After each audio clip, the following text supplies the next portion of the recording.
Well, hello, thank you for joining me today again on the Church History Trail. You're very welcome to the programme. And what you're looking at here is the River Blackwater. And we're not in County Armagh and we're not in County Tyrone because we're actually on the border of both. So that's County Tyrone, that side. And this side of the bridge is County Armagh. So it's the Black River water that divides it. And there's been a few forts in this vicinity. Now, in 1575, during the Tudor conquest of Ireland, the English built a fort at what is now known as Blackwatertown to control this important river crossing in the heart of Gaelic Ulster. And so you can see Blackwatertown.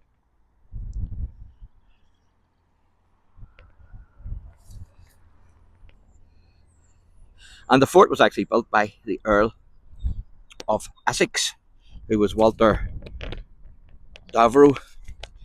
Now, at the outside of the 9 Years' War in 1595, a Gaelic force led by Art MacBoran O'Neill assaulted and captured the fort from the English on the 16th of February 1595. So there's a billboard which has not long been put up. So this is absolutely fantastic. Makes a real difference to the history here. Thanks, guys, whoever it was that put this up. So this says, I mightn't read it all to you, but I'll read some of it anyway. 16th century Blackwater forts. So on the left there you can see Hugh O'Neill, 1550 to 1616. And in fact the 9 Years' Wars are often called O'Neill's Rebellion. And then on the right hand side here you have Queen Elizabeth I, who was born 1533, died 1603.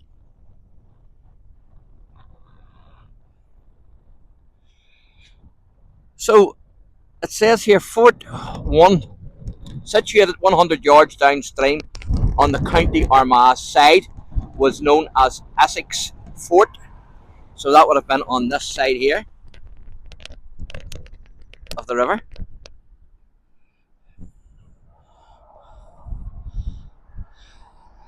And it says that he was noted for the Rathlin Island massacre. Hope to do a video there at some stage.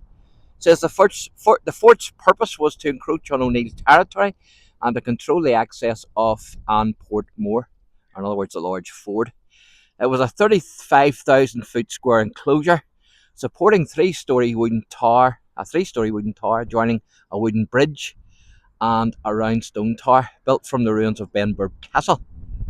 It could accommodate 200 soldiers inside, with 400 soldiers housed outside. And then it says, on the morning of the 16th of February, that's the morning of the battle of 1595, the new Tyrone chieftain, Hugh O'Neill, ordered an attack on the fort, losing 23 men in the process. By evening, the fort had surrendered and the occupants were free to travel to a garrison in Newry. Hugh O'Neill began demolishing the fort soon after, ending 20 years of Queen Elizabeth's military standing on the banks of the River Blackwater.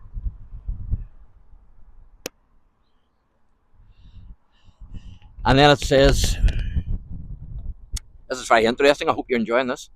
Queen Elizabeth's new Lord Deputy Thomas Berg arrived at Portmore 2 years later with 1,500 soldiers on the 14th of July 1597 to discover Hugh O'Neill had built a 50,000 feet square watching fort on the County Tyrone side of the ford, just 50 yards downstream from the ruins of Essex Fort, which would have been on this bank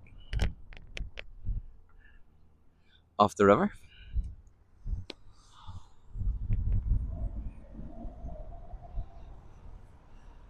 And then it says, Lord Burke's troops crossed the shallow ford under a blind spot and successfully broke through the high wooden defences. O'Neill's soldiers immediately opened cannon and gunfire on the advancing English. However, during the attack, the English cavalry crossed the river upstream at the Bullen Ford and flanked the fort from behind.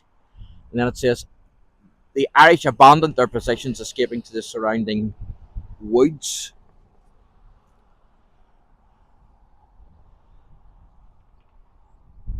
So there you are. And so if you want to read the rest of that there, just pause the video and read to your heart's content. So I'll show you some of the photographs here. Again, that's Hugh O'Neill, 1550 to 1616 in the castle. That's the original drawing of Essex Fort, 1857.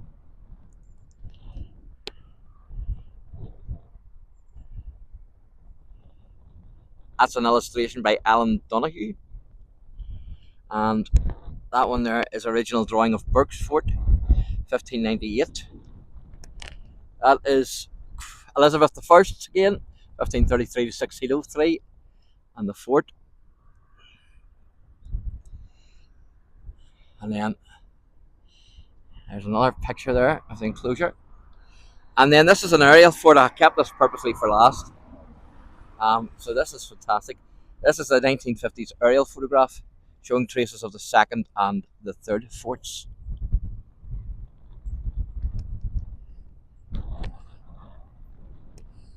So in that area there near the bend in the river,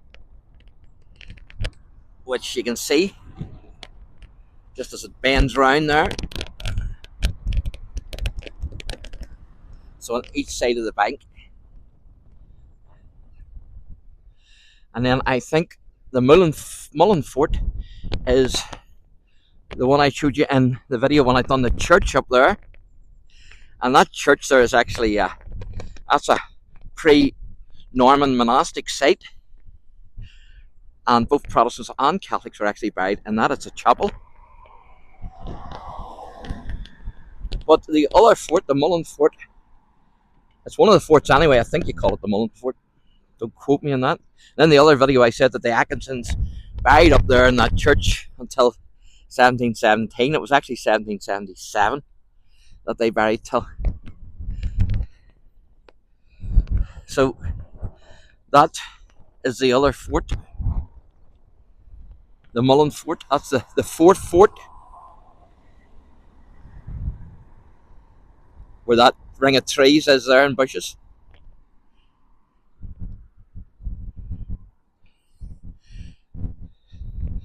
And then you had one of the forts on the right hand side of the bank there, and then two of the forts on the left hand side, because the other fort was built on the previous fort.